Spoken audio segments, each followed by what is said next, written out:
హైదరాబాద్ శివారులోని ఫ్యాక్టరీలు కెమికల్ బాంబులుగా మారుతున్నాయి. నిండు ప్రాణాలను బలి తీసుకుంటున్నాయి. ఫ్యాక్టరీ యాజమాన్యాల నిర్లక్ష్యమో అధికారుల అలసత్వమో తెలియదు కానీ విలువైన జీవితాలు బుగ్గిపాలవుతున్నాయి. మంటల్లో మసైపోతున్నాయి. శ్రమజీవులు పిట్టల్లా రాలిపోతున్నారు. కార్ఖానాలు మృత్యు దిబ్బలుగా మారుతున్నాయి. ఇక్కడ అక్కడ అని కాదు, కంపెనీల్లో బాంబులు పేలినట్లుగా రియాక్టర్లు పేలిపోతున్నాయి. పాసమైలారంలో జరిగిన సిగాచి కెమికల్ ఫ్యాక్టరీ ప్రమాదంలో దాదాపు 43 మంది ప్రాణాలు కోల్పోయారు. 36 మందికి పైగా గాయపడి పలు ఆసుపత్రుల్లో చికిత్స పొందుతున్నారు. మరో 13 మంది ఆచూకీ లేకుండా పోయింది. ఇలాంటి ప్రమాదం రాష్ట్ర చరిత్రలోనే ఇప్పటివరకు జరగలేదు. పాసమైలారం ఘటనలో కెమికల్ డ్రైయర్ నిర్వహణలో కంపెనీ యాజమాన్యం నిర్లక్ష్యంగా వ్యవహరించిందని ఆరోపణలు వస్తున్నాయి.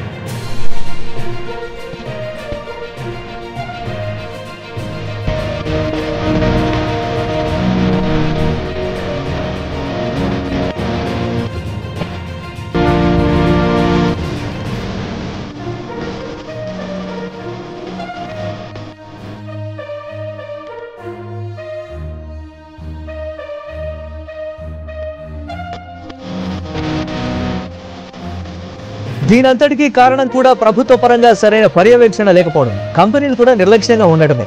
ఎప్పటికప్పుడు పరిశ్రమలను తనిఖీలు చేయాల్సిన అధికారులు అటువైపు కూడా చూడటం లేదన్న ఆరోపణలు తీవ్రంగా ఉన్నాయి. కేవలం ఏదైనా ఫిర్యాదులు వచ్చినప్పుడు మాత్రమే అటువైపు వెళ్తారు. ఆ తర్వాత శరామామూలుగానే సాగిపోతోంది. ఇలాంటి విధానాల వల్లనే తరచూ ప్రమాదాలు జరిగి విలువైన ప్రాణాలు గాల్లో వెలిసిపోతున్నాయి. నిరంతరం తనిఖీలు చేయాల్సిన పొల్యూషన్ కంట్రోల్ బోర్డు కూడా కన్నెత్తి చూడటం లేదు. ఎప్పటికప్పుడు సూచనలు కూడా చేయడం లేదన్న ఆరోపణలు వస్తున్నాయి. కోట్లు పెట్టుబడులు పెట్టి కంపెనీలు ఏర్పాటు చేస్తున్న యాజమాన్యాలు కార్మికులు ఉద్యోగుల భద్రతను గాలికి వదిలేస్తున్నాయన్న విమర్శలు వస్తున్నాయి. కంపెనీల చట్టం ప్రకారం అమలు చేయాల్సిన నిబంధనలను పట్టించుకోకపోవడమే ప్రమాదాలకు కారణమవుతున్నాయంటున్నారు. కంపెనీల్లో ఎక్కువగా ప్రమాదాలు జరిగేవి కూడా రెండే కారణాలుగా చెప్తున్నారు. వాటిలో ఒకటి షార్ట్ సర్క్యూట్, మరొకటి కెమికల్ రియాక్షన్స్ వల్ల జరుగుతున్నాయి. ఇక్కడే కంపెనీల నిబంధనలు ఉద్యోగుల భద్రతను పట్టించుకోవాల్సిన ప్రభుత్వ యంత్రాంగం ఏం చేస్తోంది? కంపెనీల్లో ఎప్పటికప్పుడు తనిఖీలు చేయాల్సిన అధికారులు ఏం చేస్తున్నారు? కంపెనీల భద్రతా ప్రమాణాలు పట్టించుకోవడం లేదా? రియాక్టర్ల నిర్వహణను సంస్థలు నిర్లక్ష్యం చేస్తున్నాయా? ఎప్పటికప్పుడు పర్యవేక్షించాల్సినటువంటి ప్రభుత్వ అధికారులు ఏం చేస్తున్నారు? పొల్యూషన్ కంట్రోల్ బోర్డు ఏం చేస్తోంది? ప్రతి 6 నెలలకు ఒకసారి తనిఖీలు చేయాలన్న నిబంధనలు పట్టించుకోవడం లేదా? వీటన్నిటిని పర్యవేక్షించాల్సిన ప్రభుత్వం ఏం చేస్తోంది అన్న విషయాలు ఇప్పుడు చర్చకు దారితీస్తున్నటువంటి పరిస్థితి ఉంది. దీనిపై మరిన్ని అప్డేట్స్ మా ఇన్పుట్ ఎడిటర్ శ్రీకాంత్ లైవ్ ద్వారా అందిస్తారు. OTV Srikanth. Good afternoon. So Pasamailaram ఘటన నిజానికి చాలా బాధాకరమైనటువంటి ఘటన. సిగాచి మెడిసిన్ సంబంధించినటువంటి కంపెనీలో జరిగినటువంటి ఈ భారీ పేలుడు ఘటనతో 43 మంది ప్రాణాలు కోల్పోయారు. 36 మంది గాయపడ్డారు. ఇంకా 13 మంది అసలు ఏమైపోయారో, ఆ శిథిరాల కింద ఎక్కడున్నారన్నది కూడా డెడ్ బాడీలను వెతకాల్సినటువంటి పరిస్థితి ఇంకా కొనసాగుతోంది. ఇప్పటికే ఎన్డీఆర్ఎఫ్ సిబ్బంది కానీ, సింగరేణి సిబ్బంది కానీ, ఇంకా రెస్క్యూ టీమ్స్ కానీ, హైడ్రా టీమ్ కానీ ఇప్పటికే అక్కడ పనిచేస్తున్నారు. శిథిలాలను తీస్తుంటే శవాలు బయటకు వస్తున్నాయి. సో శిథిలాల కింద మరొక 2 శవాలు కూడా బయటకు వచ్చాయని ఈరోజు తెలుస్తున్నటువంటి అంశం అధికారుల నుంచి. ఒక బాంబు పేలినట్టుగా ఒక రియాక్టర్ పేలి ఆల్మోస్ట్ ఒక 100 మీటర్ల దూరంలో డెడ్ బాడీలు పడిపోయాయి, శరీరాలు పడిపోయాయి, ముక్కలుగా అయిపోయినటువంటి పరిస్థితి, మాంసం ముద్దలుగా అయిపోయినటువంటి పరిస్థితి చాలా బాధాకరం. ఇలాంటి ప్రమాదాలు చాలా అరుదుగా జరుగుతూ ఉంటాయి. ఈవెన్ కంపెనీకి సంబంధించినటువంటి వాళ్ళు ఏదైతే ఈ కంపెనీ ఉందో, సియాజ్ కంపెనీ, సో దీనికి సంబంధించిన కంపెనీ వాళ్ళు కూడా గత 30 ఏళ్లలో ఎప్పుడు కూడా ఇలాంటివి జరగలేదు అన్నది ప్రధానంగా వాళ్ళు చెప్తున్నటువంటి అంశం. సో గతంలో కూడా అంటే నిజానికి ఇంత భారీ ప్రమాదం జరగలేదు. గతంలో ప్రమాదాలు జరగలేదంటే జరిగాయి. 2023లో సెప్టెంబర్లో బాలానగర్ లో కూడా ఒక పేపర్ గోడౌన్ లో ఇట్లాంటి ప్రమాదం జరిగింది. కాకపోతే అక్కడ మరణాల సంఖ్య మాత్రం చాలా తక్కువ అని చెప్పాలి. మహా అయితే 1, 2, 2 మాత్రమే ప్రాణాలు కోల్పోయారు. అంతకు ముందు కూడా 2022లో గాంధీనగర్ లో కూడా ఒక ప్లాస్టిక్ యూనిట్ లో జరిగింది. అండ్ పటాన్ చెరువులో ఇదే ఇప్పుడున్నటువంటి ఈ ప్రాంతం ఏదైతే పటాన్ చెరువులో ఉందో ఒక సాల్వెంట్ ఫ్యాక్టరీలో కూడా అప్పట్లో ఒక కెమికల్ లీక్ జరిగింది. ఆ లీక్ లో 1 ప్రాణాలు కోల్పోవడం జరిగింది. సో ఆ తర్వాత శంషాబాద్ లో కూడా మనం చూడొచ్చు, 2025 శంషాబాద్ లో కూడా ఒక భారీ ప్రమాదం జరిగింది. ఫైర్ క్రాకర్స్ గోడౌన్ మొత్తం కూడా తగలబడిపోయింది. ఆ తగలబడిపోయినటువంటి క్రమంలో కూడా 2 మాత్రమే చనిపోయారు. సో ఇప్పుడు ఈ పాసమైలారంలో జరిగినటువంటి ఈ ప్రమాదం చాలా భారీ ప్రమాదం. గతంలో జరిగినటువంటి ప్రమాదాల్లో 1, 2 మాత్రమే ప్రాణ నష్టం ఉండేది. ఆస్తి నష్టం ఉన్నా పర్వాలేదు, కానీ ప్రాణ నష్టం జరిగితే మళ్ళీ దాన్ని తిరిగి రానటువంటి పరిస్థితి, కుటుంబాల మొత్తం కూడా దిక్కులేనటువంటి పరిస్థితి అవుతా ఉంది. సో బ్రతకడమే ముఖ్యం, బ్రతికుండడమే ముఖ్యం. ప్రతి రోజు బ్రతుకులన్నీ కూలిపోతున్నటువంటి పరిస్థితి. ఆ కుటుంబాలు, ఆ పిల్లలు ఆగమవుతున్నారు. 2 నెలల కింద పెళ్లి ప్రేమ వివాహం చేసుకున్నటువంటి ఒక జంట ఈ రోజు తన భర్తను కోల్పోయింది. సో భవిష్యత్తు బతుకు ప్రశ్నార్థకంగా మారుతున్నటువంటి పరిస్థితుల్లో పాషమైలారం ఘటన నిజానికి చాలా బాధాకరమైనటువంటి అంశం అని చెప్పాలి. సో ఇట్లాంటి నేపథ్యంలో దీంట్లో ప్రధానంగా చాలా అంశాలు చర్చలోకి వస్తున్నాయి. ఎక్కడ కూడా అంటే దీనికి సంబంధించినటువంటి జాగ్రత్తలు తీసుకోలేదు. సో ఇది పూర్తిగా ఒక కంపెనీ తప్పుతో పాటు వ్యవస్థ తప్పులు కూడా దీంట్లో ఉన్నాయి. రెగ్యులర్ గా జరగాల్సినటువంటి ఇన్స్పెక్షన్స్ జరగలేదు దీంట్లో. సో దీంట్లో పాత పరికరాలను వాడారు. సో ఇదైతే పురాతన అంటే గతంలో ఉన్నటువంటి పరికరాలను వాడారు. రియాక్టర్ పేలడం జరిగింది అన్నది కూడా ప్రధానంగా వినిపించినటువంటి అంశం. అండ్ మోరోవర్ దీంట్లో ఇంకొక పాయింట్ కూడా ప్రధానంగా వినిపిస్తోంది. ఇది జరిగింది రియాక్టర్ కాదు, ఇందులో కొన్ని రసాయనాలు లీక్ అయ్యాయి. ఆ లీక్ అయినటువంటి పరిస్థితుల్లో స్ప్రే డ్రైయర్ ఏదైతే ఉందో సో అది అవుట్డేటెడ్ అయినటువంటి స్ప్రే డ్రైయర్ వాడారు. సో అది లీక్ అవుతున్నటువంటి క్రమంలో అది ఒక్కసారిగా భారీ బ్లాస్ట్ గా మారిందన్నది కూడా కంపెనీ నుంచి వినిపిస్తున్నటువంటి మాట. సో దీంట్లో నిర్వహణ లోపం కూడా ప్రధానంగా వినిపిస్తుంది. ఎక్కడ కూడా భద్రతా ప్రమాణాలు ఈ సియాజీ కంపెనీ ఫాలో కావట్లేదు. ఎమర్జెన్సీ కిట్లు కూడా అందుబాటులో, ఎమర్జెన్సీలో ఏదైనా ప్రమాదం జరిగితే వెంటనే యాక్టివ్ అయ్యేటువంటి పరిస్థితులు కూడా లేవు, కాపాడేటువంటి పరిస్థితులు లేవన్నది కూడా ప్రధానంగా ఈ కంపెనీ నుంచి వినిపిస్తున్నటువంటి ప్రధానమైనటువంటి అంశం. సరే, చనిపోయిన కుటుంబాలకు ₹1 నష్టపరిహారం ఇస్తూ వాళ్ళు ప్రకటించినా గానీ సో చనిపోయిన వాళ్ళని మాత్రం తిరిగి తీసుకురాలేదు, కుటుంబానికి కొంత ప్రోత్సహించినా గానీ. ఇట్లాంటి నేపథ్యంలో రాష్ట్ర ప్రభుత్వం కూడా ఈ అంశాన్ని చాలా సీరియస్ గా తీసుకుంది. సో ఇప్పటికే ఈ సియాజ్ కంపెనీ పైన కేసు కూడా ఎఫ్ఐఆర్ కూడా ఫైల్ అయింది. సో దీంట్లో ప్రధానంగా అంటే ఈ కంపెనీకి సంబంధించినటువంటి వైస్ చైర్మన్ కూడా ఈ రోజు కంపెనీకి రావడం జరిగింది. వస్తున్నటువంటి క్రమంలో అక్కడున్నటువంటి బాధిత కుటుంబాలన్నీ కూడా ఆయన అడ్డుకున్నారు. సో నిన్న ఎందుకు రాలేదు, ప్రమాదం జరిగినటువంటి స్థలానికి నిన్న ఎందుకు రాలేదు అంటే ఆయన ఏదో అనారోగ్య కారణాలు చెప్తున్నారు. బట్ అయినా కానీ నిన్న ముఖ్యమంత్రి మరి కంపెనీ మేనేజ్మెంట్ ఎందుకు లేదు ఇక్కడ అర్థం కావట్లేదు అన్నటువంటి ప్రశ్న కూడా వాళ్ళు సమాధానం ఇస్తున్నారు. కంపెనీ మేనేజ్మెంట్ ఉంది, మరి ముఖ్యమంత్రి అట్లా ఎందుకు మాట్లాడాల్సి వచ్చిందో మాకు కూడా అర్థం కావట్లేదు అంటూ కూడా కంపెనీ మేనేజ్మెంట్ చెప్తున్నటువంటి అంశం. సో ఇదేమైనా కానీ 43 మంది ప్రాణాలు కోల్పోయారు, ఇంకా 12 మంది ఆచూకీ తెలియాలి. సో వాళ్ళ డెడ్ బాడీలు కూడా ఒక్కొక్కటిగా బయటకు వస్తుంది. సో దీనికి సంబంధించి ఇంకా పూర్తి స్థాయిలో ఇన్వెస్టిగేట్ చేయాల్సినటువంటి అవసరం ఉంది. ఏదైనా కంపెనీ కూడా ఎదురు చూస్తుంది. దీనిపైన పూర్తి విచారణ జరిగితే వచ్చేటువంటి నివేదిక కోసం మేము కూడా చూస్తున్నాం. ఏం జరిగిందో మాకు కూడా తెలుసుకోవాలని ఉందన్నది కంపెనీ నుంచి వినిపిస్తున్నటువంటి మాట. బట్ ప్రమాదకరమైనటువంటి ఇట్లాంటి పరిశ్రమల పైన నియంత్రణ ఎవరికి ఉంది? తనిఖీలు రెగ్యులర్ గా జరుగుతున్నాయా? ఇన్స్పెక్షన్ జరుగుతున్నాయా? సేఫ్టీ ప్రికాషన్స్ తీసుకుంటున్నారా లేదా? గతంలో సిగాచి కంపెనీ పైన ఇట్లాంటి రిమార్క్స్ ఏమి రాలేదు. వచ్చింది మొట్టమొదటిసారి. అండ్ ఈ కంపెనీ కూడా గుజరాత్ కేంద్రంగా ఈ సిగాచి కంపెనీ పనిచేస్తుంది. సో ఇది హైదరాబాద్ లో ఒక బ్రాంచ్ ఉంది. ఇక్కడ మెడిసిన్ సంబంధించినటువంటి ఒక పౌడర్ తయారీ కేంద్రంగా ఇక్కడ పనిచేస్తుంది. ఇక్కడ దరిదాపు 100 నుంచి 140-150 మంది కార్మికులు పనిచేస్తున్నారు అన్నది ప్రధానంగా ఉన్నటువంటి అంశం. సో దాంట్లో ఆల్మోస్ట్ నిన్న సంఘటన జరిగినటువంటి సమయంలో 100 మంది వరకు ఉన్నారు. దాంట్లో అందరూ కూడా చెల్లాచెదరై పడిపోయి ఉన్నారు. ఇప్పటికి 43 మంది చనిపోతే ఇంకా మిగతా 40 మంది వరకు కూడా గాయపడ్డారు. వాళ్ళందరికీ కూడా హాస్పిటల్లో ట్రీట్మెంట్ అందుతోంది. దీనికి సంబంధించి మనతో మాట్లాడడానికి కరెస్పాండెంట్ స్వామి అందుబాటులో ఉన్నారు. స్వామి, గుడ్ ఆఫ్టర్నూన్.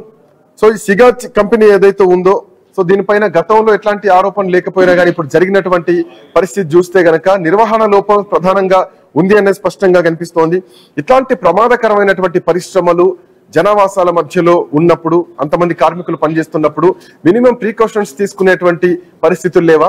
ఈ కంపెనీకి సంబంధించి వస్తున్నటువంటి ప్రధానమైనటువంటి ఆరోపణలు ఏంటి? ఈ ప్రమాదాన్ని ఎట్లా చూడొచ్చు స్వామి? శ్రీకాంత్, ఒకవైపు హైదరాబాద్ నగరంలో ప్రధానంగా ఇటు పెద్ద ఎత్తున కూడా బల్క్ డ్రగ్ పరిశ్రమ దేశంలోనే అత్యంత ఎక్కువ అభివృద్ధి చెందినటువంటి ప్రాంతంగా మన హైదరాబాద్ గుర్తింపు ఉంది. దీనికి సంబంధించినటువంటి పెద్ద ఎత్తున ఇక్కడ వివిధ రకాల ఫార్మాస్ తయారు చేసి మెడిసిన్స్ కోసం ఎక్స్పోర్ట్ చేస్తుంటారు. ఇందులో ప్రధానంగా పటాన్చెరు పరిసర ప్రాంతాల్లో ఒకవైపు పాచమలారం కావచ్చు, ఇటు బొల్లారం కావచ్చు, 2 ఏరియాలో కూడా పెద్ద ఎత్తున కూడా ఈ పరిశ్రమలు, దానికి తోడు జీడిమెట్ల పారిశ్రామిక ప్రాంతంలో కూడా పెద్ద ఎత్తున కూడా ఇలాంటి పరిశ్రమలు నెలకొని ఉన్నాయి. దీంతో రాష్ట్ర ప్రభుత్వానికి కూడా పెద్ద ఎత్తున ఆదాయం వస్తున్నప్పటికీ కూడా ఒకవైపు ఇటు పొల్యూషన్ కంట్రోల్ బోర్డు కావచ్చు, రాష్ట్ర పరిశ్రమల అభివృద్ధి సంబంధించిన కార్పొరేషన్ కావచ్చు, ఈ సంవత్సరాన్ని కూడా వీటి నిర్వహణ సంబంధించిన విషయంలో వాటిని చూసుకుంటే పొల్యూషన్ విషయంలో దృష్టి సారించినటువంటి విషయంతో పోలిస్తే వాటిలో ఉన్నటువంటి ప్రికాషన్స్ చాలా మంది కార్మికులంతా కూడా వివిధ రాష్ట్రాల నుంచి ఇక్కడ పనిచేస్తూ ఉన్నారు. ఒకవైపు అనేక రాష్ట్రాల్లో దేశంలోని అనేక రాష్ట్రాల నుంచి అత్యంత తక్కువ వేతనాలకు, అత్యంత పేదరికం ఉన్నటువంటి ప్రాంతాల నుంచి లేబర్ ను తీసుకొని వచ్చి ఇక్కడ పనిచేయించుకుంటూ ఉన్నారు. కొద్దిమంది టెక్నికల్ ని ఒకవైపు సైంటిస్టుల్ని ఎక్కువ కొంత నిపుణుల్ని మాత్రమే కొంత ఎక్కువ జీతాలు ఇచ్చి పనిచేయించుకునేటువంటి ఈ పరిశ్రమలన్నీ కూడా ఒకవైపు ఇప్పుడు సిగాచి పరిశ్రమ జరిగినటువంటి ప్రమాదంతో రాష్ట్ర చరిత్రలోనే అతిపెద్ద ప్రమాదంగా మనం చూసుకోవచ్చు. ఒక పారిశ్రామిక సంస్థలు జరిగినటువంటి ఒక అతిపెద్ద పరిశ్రమగా ప్రమాదంగా మనం చూడవచ్చు. దాదాపు 40 మందికి పైగా దీనిలో మృత్యువాత పడ్డారు. దాదాపు డజన్ల సంఖ్యలో గాయపడ్డారు. ఆ రోజు ప్రమాదం జరిగిన సమయంలో ఆ సంస్థకు సంబంధించిన సీనియర్ అధికారి ఇలంగోవను రియాక్టర్ సంబంధంతో పాటు మిగతా పరిసర ప్రాంతాల్లో వాటి ఇన్స్పెక్షన్ చేస్తున్న సమయంలోనే రియాక్టర్ పేలడంతో ఒక్కసారిగా 50-60 అడుగుల దూరం ఎగిరిపోయి ఆ ఇలంగోవన్ చనిపోవడం జరిగింది. మరోవైపు ఆ సంస్థకు సంబంధించిన ఎండి చిదంబరనాథ్ ప్రధానంగా గుజరాత్ బేస్డ్ గా ఈ కంపెనీ పనిచేస్తూ ఉంటుంది. గుజరాత్ బేస్డ్ గా పనిచేసే కంపెనీ ఒకవైపు మహారాష్ట్రలో, కర్ణాటకలో ఈ సంస్థకు తెలుస్తుంది. కొన్ని రకాల మెడికల్ సంబంధించినటువంటి కొన్ని రకాల సంబంధించిన మూలకాలను తయారు చేసి వాటి సంబంధించినటువంటి పదార్థాలు తయారు చేసి ఇది ఎక్స్పోర్ట్ చేస్తూ ఉంటుంది. అలాంటి సంస్థకు ఒక్కసారి ఇలాంటి కూడా 4 గంటలు కూలిన సమయంలో దాదాపు 90 మంది సంబంధించిన ఒకవైపు ఫార్మసిస్టులు కావచ్చు, సంబంధించినటువంటి దానికి సంబంధించినటువంటి సిబ్బంది కావచ్చు, కార్మికులు కావచ్చు అక్కడ పనిచేస్తూ ఉన్నారు. దీంతో వారు చాలా మంది మృత్యువాత పడ్డారు. 700-800 సెల్సియస్ ఉష్ణోగ్రత రియాక్టర్ పేలినప్పుడు వెలువడిందని చెప్పేసి అక్కడ నుండి స్థానికులు చెప్తున్నారు. మొత్తానికి మనకి చూస్తే పరిస్థితి చూస్తే మాత్రం రాష్ట్ర వ్యాప్తంగా రాష్ట్ర ప్రభుత్వం ఒకవైపు పరిశ్రమల్ని ప్రోత్సహిస్తూనే, పరిశ్రమలకు ప్రోత్సాహకాలు అందిస్తూనే పరిశ్రమ నిర్వహణ మాత్రం నిగిరి చేయకుండా భద్రతా ప్రమాదాలు పదే జరుగుతున్నాయని ఒక పరిశ్రమల్ని ప్రోత్సహించడం కోసం తెలంగాణ ఏ స్థాయి ఎఫెక్ట్ పెడుతుందో ఉన్న పరిశ్రమల్ని కాపాడుకోవడం కోసం వాటి ఉన్నటువంటి ఎక్విప్మెంట్స్ సరిగా పనిచేస్తున్నారా లేదా, పురాతన కాలం ఎక్విప్మెంట్స్ వాడుతున్నారా లేదా, వాటి ఉన్నటువంటి ప్రికాషన్ మెజర్ చేంజ్ తీసుకుంటున్నారు. ఒకవైపు ఉన్నటువంటి లేబర్స్ కావచ్చు, అక్కడ ఉన్నటువంటి మిగతా సిబ్బంది పని విషయంలో కావచ్చు, అంతర్జాతీయ ప్రమాణాలతోటి ఇక భద్రతా ప్రమాణాలు కనుక ఒకవైపు వాటిని పెట్టుకుంటే తప్ప ఇలాంటి ప్రమాదాలు జరగకుండా ఆస్కారం ఇవ్వాల్సి ఉంటుంది. ఒకవైపు ఇటు పొల్యూషన్ కంట్రోల్ బోర్డు కేవలం వాటిని తగ్గించడం. సో అంటే జనరల్ గా ఈ పరిశ్రమల్లో జరిగేటువంటి ప్రమాదాలు అఫ్ కోర్స్ అనుకోకుండానే జరుగుతాయి, కానీ వాటిని నిర్లక్ష్యం ఎక్కువగా కనిపిస్తూ ఉంటుంది. ఇక్కడ పాషమైలారంలో సిగాచి కంపెనీకి సంబంధించినటువంటి విషయంలో పాత స్ప్రే డ్రైయర్లు వాడుతున్నారు, డస్ట్ బిల్డప్ ఉంది, దాని నియంత్రణ లేదు, and more over fire controlling system కూడా అక్కడ సరిగా పనిచేయడం లేదు, అండ్ హెవీ ప్రెషర్ లో పనిచేయించడం కూడా అక్కడ జరుగుతుంది. సో ఇవన్నీ స్పష్టంగా చెప్పాలంటే ప్రమాదాన్ని ముందుగా గుర్తించి నిర్లక్ష్యం చేసింది స్పష్టంగా కనిపిస్తోంది. ఇవన్నీ మనం మాట్లాడుతున్నటువంటి ఈ సందర్భాలు ఏవైతే ఉన్నాయో, మిస్టేక్స్ ఏవైతే ఉన్నాయో, సో ఈ ప్రమాదానికి పూర్తిగా బాధ్యత కూడా కంపెనీ అంటే ఆర్థిక పరంగా కాదు, దీనిపైన ఖచ్చితంగా లీగల్ గా కూడా ఈ కంపెనీ ఎదుర్కోవాల్సినటువంటి అవసరం ఉంది. సో దీని ఇది ఒక తీవ్రమైనటువంటి ఒక క్రైమ్ గా కూడా దీన్ని చూసే ఛాన్సెస్ లేవచ్చా? మీరు అన్నట్టు శ్రీకాంత్, ప్రధానంగా ఇప్పుడు ఆ పరిశ్రమ యొక్క నిర్లక్ష్యం కూడా ఇక్కడ కొట్టొచ్చుని కనబడుతుంది.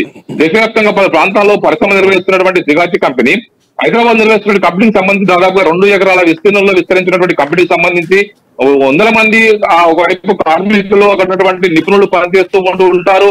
దీనికి సంబంధించిన విషయంలో రాష్ట్ర ప్రభుత్వం సంబంధించినటువంటి అధికారులు ఎప్పటికప్పుడు తనిఖీలు చేసి అక్కడ భద్రతా ప్రమాణాల విషయంలో ప్రభుత్వం ఒకవైపు ముందస్తుగా ఈ అలసత్వం ప్రదర్శించకపోయి ఉంటే ఇలాంటి ప్రమాదాలు జరిగి ఉండేవి కావు. కేవలం పొల్యూషన్ మీద పెట్టేటువంటి దృష్టి కాస్త ఆ సంస్థల్లో కావచ్చు, ఆ పరిశ్రమలో కావచ్చు, భద్రత మీద పెట్టి ఉంటే కనుక ఇలాంటి ప్రమాదాలు జరగవు. అనేక చోట్ల మనం చూస్తుంటాం. హైదరాబాద్ నగరంలో ఇలా ఏదో ఒక పరిశ్రమలో రియాక్టర్ పేలిపోయిందనో, ఒకవైపు ఫైర్ యాక్సిడెంట్ జరిగిందనో, మనం జూడిమెట్లలో కావచ్చు, బొలారంలో కావచ్చు, పాటమేరలో కావచ్చు, హైదరాబాద్ సంబంధించి అనేక చోట్ల కూడా మైలార్దేవపల్లి కావచ్చు, ఇలా అనేక చోట్ల ఈ పారిశ్రామిక సంస్థలకు సంబంధించినటువంటి ఏరియాలో ఉన్నటువంటి ఏరియాల్లో, పారిశ్రామిక వాళ్ళలో ఉన్నటువంటి ఏరియాలో ఇలాంటి ప్రమాదాలు నిత్యకృత్యం అయిపోయాయి. వీటి విషయం సంబంధించి ప్రభుత్వం ఇప్పుడు ప్రమాదం జరిగిన తర్వాత సిఎస్ రామకృష్ణారావు నేతృత్వంలో ఒక నిపుణుల కమిటీ వేసి వాళ్ళు పూర్తిస్థాయిగా అన్ని రకాల ప్రమాణాల కోసం ఒక రిపోర్ట్ ఇవ్వాలని చెప్పేసి ముఖ్యమంత్రి రేవంత్ రెడ్డి అక్కడికి వెళ్లి వచ్చిన తర్వాత చేశారు. ఈ కమిటీ ఇప్పుడు చేసిన తర్వాత పరిశ్రమ వచ్చి రిపోర్ట్ ఎప్పుడు ఇస్తుంది, ఎప్పుడు ఈ సంబంధించిన విషయంలో భద్రతా తనిఖీలు ఎప్పుడు పూర్తి అవుతాయి, వీటికి సంబంధించిన విషయంలో పరిశ్రమలకు సంబంధించి ఏ మాత్రం కొంత స్ట్రిక్ట్ చేసినా కూడా మరోవైపు దేశవ్యాప్తంగా ఒకవైపు హైదరాబాద్ పరిశ్రమలకు అనుకూలంగా లేదు అనే ప్రభుత్వం కోరుతుంది. ఇలాంటి పరిస్థితుల్లో వైపు భద్రతా విషయంలో వైపు ప్రభుత్వం ఏ విధంగా సింగిల్ పర్మిషన్ ఇస్తూ ఉందో ఏ విధంగా భద్రతా చేయాల్సి ఉంటుందని చెప్పేసి కూడా సూచిస్తూ ఉన్నారు. Srikanth, right, thanks for joining Swami, thanks for joining. మనతో పాటు ఉప్పాల లక్ష్మణ్ గారు కూడా ఉన్నారు, ప్రముఖ రాజకీయ విశ్లేషకులు. లక్ష్మణ్ గారు, గుడ్ ఆఫ్టర్నూన్. సో ఇట్లాంటి ప్రమాదాలను, అంటే ప్రమాదం జరిగిన తర్వాత ఇట్లాంటి ప్రమాదాలను పాఠంగా కూడా తీసుకోవాలి. తీసుకోకపోతే భవిష్యత్తులో ఇంకా చాలా పెద్ద పరిణామాలు ఎదుర్కోవాల్సినటువంటి సిచ్యుయేషన్స్ ని మనం చూస్తాం. సో గతంలో ఎప్పుడు ఇంత భారీ ప్రమాదం జరగలేదు. దీనికి కారణాలు కూడా మనకు స్పష్టంగా కనిపిస్తున్నాయి. సో పాత సంబంధించినటువంటి ఏవైతే స్ప్రే డ్రైయర్స్ ఉన్నాయో వాటిని వాడుతున్నారు. ఆ రియాక్టర్లు పేలింది కాదు, స్ప్రే డ్రైయర్స్ వాడుతున్నారు. సో దీనికి సంబంధించి పూర్తి ఇన్వెస్టిగేషన్ రావాలి, నివేదిక కూడా రావాల్సినటువంటి అవసరం ఉంది. ప్రభుత్వ నివేదిక కోసం ఆఖరికి కంపెనీ కూడా వెయిట్ చేస్తున్నటువంటి పరిస్థితి. సో ఇట్లా నేపథ్యంలో నిర్లక్ష్యం ఒక ప్రాణం ఖరీదుగా మారినటువంటి పరిస్థితి. సో ఎట్లా చూస్తున్నారు లక్ష్మణ్ గారు? భవిష్యత్తులో ఇట్లాంటి జరగకుండా ఉండాలంటే ఎట్లాంటి నిర్ణయాలు కఠినంగా ఉండాలి? ప్రభుత్వాలు ఎట్లాంటి సిద్ధాంతం ఉండాలి? ఒక వ్యవస్థ ఎట్లా పనిచేయాలి? ఇప్పుడు వ్యవస్థలు రాను రాను దిగజారిపోతున్నాయి రాజకీయ ఒత్తిళ్లు. పాయింట్. ఇప్పుడు కార్మిక చట్టాన్ని నీరు గార్చాయి. అంటే ఒక ప్రభుత్వాన్ని అనటం లేదు, కేంద్ర ప్రభుత్వంతో సహా చెప్తున్నాను. కార్మికులకు ఉన్నటువంటి గతంలో ఉన్నటువంటి అధికారాలు అంటే కార్మిక శాఖకు ఇవాళ లేవు. విజిటింగ్ చేయడానికి అలా యాక్షన్ తీసుకోవడానికి చట్టాలను ఏం చేస్తున్నారంటే రాజకీయ ఒత్తిళ్లతో పారిశ్రామికదారుల యొక్క ఇన్ఫ్లుయెన్స్ కు లోనై ప్రభుత్వాలు చట్టాలను వీక్ చేస్తూ వస్తున్నది, బలహీనపరిచింది. రెండోది బాయిలరింగ్ వ్యవస్థ ఉంది ఏ పరిశ్రమల్లో, అది ఏం చేస్తున్నది. తర్వాత రకరకాల డిపార్ట్మెంట్స్ చూడాల్సిన అవసరం ఉంది, చూస్తున్నాయా? ఇప్పుడు ఏమైపోయిందంటే సంఘటన జరిగిన తర్వాత అందరూ కన్నీరుగా చేదో ఒకరి మీద ఒకరు రాజకీయ విమర్శలు చేసుకుంటున్నారు తప్ప వీటన్నిటికీ కారణం ఏంటి? అవినీతి. ఇప్పుడు సంబంధిత అధికారి వచ్చి ఇన్స్పెక్టర్ తూతు మంత్రంగా చేసుకొని వాడికి కావాల్సిన డబ్బులు ఇచ్చేస్తే వాడు అలా వచ్చేసి అది కరెక్ట్ ఉన్నాయి రాసేసి వెళ్ళిపోతుంది. ఆ యంత్రం యొక్క అది గడువు ఉంటుంది కదా, ఇన్ని సంవత్సరాలే అది పనిచేయాలి, తర్వాత దాన్ని మార్చాలి అని దాన్ని చూస్తారా? దాన్ని సర్టిఫై చేయాలి కదా. ఇవన్నీ పరిశ్రమల శాఖ, కార్మిక శాఖ, తర్వాత పర్యావరణ శాఖలు వీళ్ళందరూ కూడా ఏ మేరకు పరిశీలన, మళ్ళీ విజిలెన్స్ న్యూస్ కూడా ఉన్నాయి. ఏం పరిశీలన చేస్తున్నట్టు? ఇప్పుడు ఒక 5 సంవత్సరాల్లోనే హైదరాబాద్ చుట్టూ ఉన్న పరిశ్రమల్లో చిన్న చిన్న సంఘటనలతో 2-3 అట్లా చనిపోయినటువంటి వాళ్ళు ఇప్పటి వరకు 600 మంది చనిపోయారు ఈ 5 సంవత్సరాలు. ఇట్లాంటి ప్రమాదాలు చనిపోతే ఇదంటే పెద్ద ప్రమాదం. ఏ ప్రమాదం చిన్నది కాని పెద్దది కాని ఇప్పుడు చట్టాలన్నీ ఉన్నాయి. ఏ మేరకు పోయి వాటిని తనిఖీలు చేశారు? ఏ మేరకు తనిఖీలు చేసి ఇదిగో ఇవి కరెక్ట్ గా లేవు అని చెప్తున్నారు? ఏ మేరకు అసలు లేబర్కి పర్మనెంట్ ఎంప్లాయ్మెంట్ ఉందా? తాత్కాలికంగా పెట్టుకున్నారా? డైలీ వేజెస్ కింద పెట్టుకున్నారా? కార్మిక చట్టం వర్తిస్తుందా? వాళ్ళకి ప్రావిడెంట్ ఫండ్ ఉందా లేదా? 8 గంటలే పని చేయాల్సింటే 10 గంటలు 12 గంటలు పని చేయించుకుంటున్నారా? ఇవన్నీ ఇప్పుడు ఎవరి బాధ్యత? ఇవాళ చనిపోయారండి 42 మంది, 43 మంది, ఇంకా ఎంతమంది చనిపోతారు తెలియదు, ఇంకా ప్రమాదంలో ఉన్నారు. వాళ్ళు పాప ఎక్కడి నుంచో బతుకు తెరువు కోసం ఒరిస్సా నుంచో ఖచ్చితంగా నిర్లక్ష్యం కనిపిస్తోంది లక్ష్మణ్ గారు. ఈ మిషన్ ఏదైతే ఉందో ఈ మిషన్ ఆల్రెడీ మెయింటెనెన్స్ లేదు అని ఆల్రెడీ రిపోర్ట్ ఉందంటే ఇది ఏ క్షణమైనా డస్ట్ ఎక్స్ప్లోజ్ అవుతుంది, రియాక్టర్ పేలుదని చెప్పేసి కంపెనీకి తెలుసు కూడా అంత ప్రెజర్ లో అంతమంది కార్మికుల్ని దీంట్లో పని చేపిస్తున్నారంటే ఇట్స్ నాట్ ఎన్ యాక్సిడెంట్, ఇది ఒక మర్డర్ లాగా కూడా మనం అనుకోవడంలో ఎట్లాంటి సందేహం లేదు. ఖచ్చితంగా నిర్లక్ష్యమే. మర్డర్ కేసు పెట్టి లోపల ముందు ఆ యజమాని కంపెనీకి సంబంధించిన వాళ్ళని ఏమైనా కంపెనీ కొత్తగా పెట్టారా తెలియకపోడు. అది 35 సంవత్సరాల నుంచి ఉన్న కంపెనీ ఇవాళ కొత్తగా రాలేదు. వాళ్ళకి గుజరాత్ లో ఉంది, మహారాష్ట్రలో ఉంది, కర్ణాటకలో వాళ్ళ ప్రొడక్షన్స్ నడుస్తున్నాయి. పైగా ఫార్మాకు సంబంధించిన కంపెనీ అంటే ముడి సరుకులు మందుల కంపెనీలకు సప్లై చేసేటువంటిది. ఎక్కువగా రసాయన పదార్థాలు ఎక్కువ వాడతారు. ఎక్కడ రసాయనిక పదార్థాలు వాడుతారో ఆ పరిశ్రమలను రెగ్యులర్ గా తనిఖీ చేయాల్సినటువంటి బాధ్యత ప్రభుత్వ అధికారుల మీద ఉంది. చేస్తున్నారా? చేసింటే ఇలా ఎందుకు అవుతుంది? ఆ మిషనరీ పరిస్థితి ఏంటి? ఏం రసాయనాలు వాడుతున్నారు?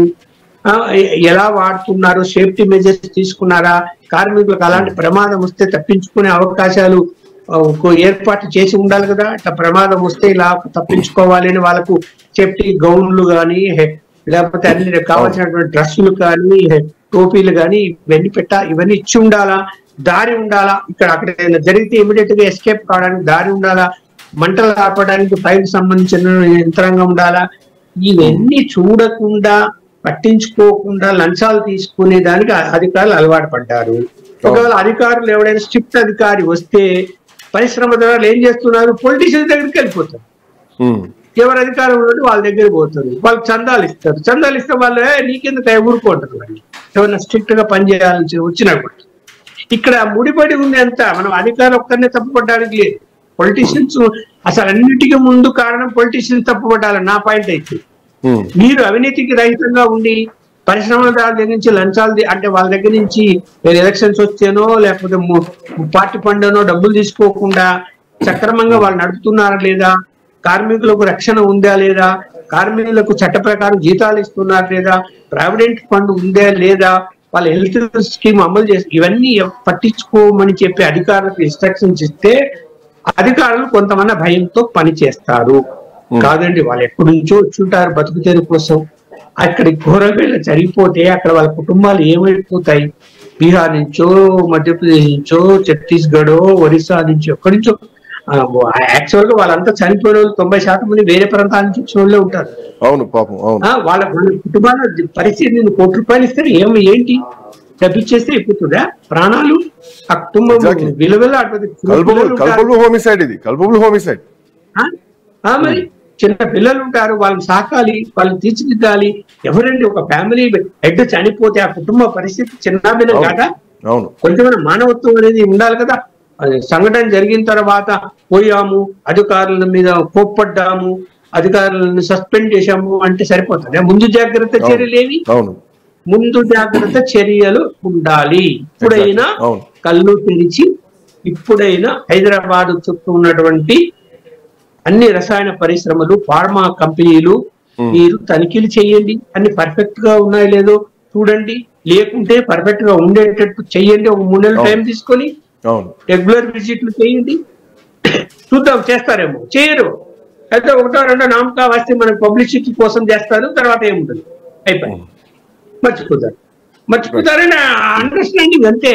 మర్చిపోయేది ఏముండదు. అది పెద్ద పెద్ద ఫార్మా కంపెనీలు ఉన్నాయి ఇక్కడ.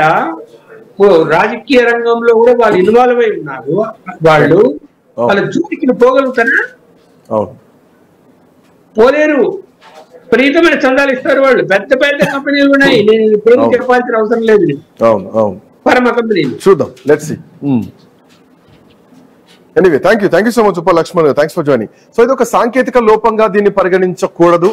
ఇది మర్డర్ కాకపోయినా గానీ ఇది ఒక చావుకు కారణమైనటువంటి నేరంగా దీన్ని పరిగణించి ఖచ్చితంగా శిక్షించాలంటూ కూడా డిమాండ్స్ వినిపిస్తున్నాయి. సో ఖచ్చితంగా ఇది సాంకేతిక లోపం కాదు, ఒక నిర్లక్ష్యపు వ్యవస్థ. ఖచ్చితంగా శిక్ష పడాలి. 43 మంది చావులకు కారణం, 43 మంది కుటుంబాలు అనాథలు కావడానికి కారణమైనటువంటి సిగాచి కంపెనీ 3 నెలల పాటు వాళ్ళ కార్యకలాపాలు ఆపేసినా గానీ, దీనిపైన నష్టపరిహారం చెల్లించినా గానీ ఈ వ్యవస్థలో జరిగినటువంటి తప్పిదాలు ఏవైతే ఉన్నాయో ఖచ్చితంగా ప్రభుత్వం కూడా ఎప్పటికప్పుడు ఇన్స్పెక్షన్ చేయాలి. ఆ ఇన్స్పెక్షన్ లోపం కూడా కనిపిస్తోంది. సో పూర్తిగా కంపెనీ లోపం మాత్రమే కాదు, ఇది సిస్టమ్ లోపం కూడా స్పష్టంగా కనిపిస్తోంది. దీనిపైన ప్రభుత్వం కూడా రెస్పాండ్ కావాల్సినటువంటి అవసరం ఉంది. పూర్తి స్థాయి విచారణ జరపాల్సినటువంటి అవసరం ఉంది. భవిష్యత్తులో ఆ ఇండస్ట్రియల్ క్యారిడార్ లో మళ్ళీ ఇట్లాంటి ప్రమాదాలు జరగకుండా జాగ్రత్తలు తీసుకోవాల్సినటువంటి అవసరం కూడా ఉంది.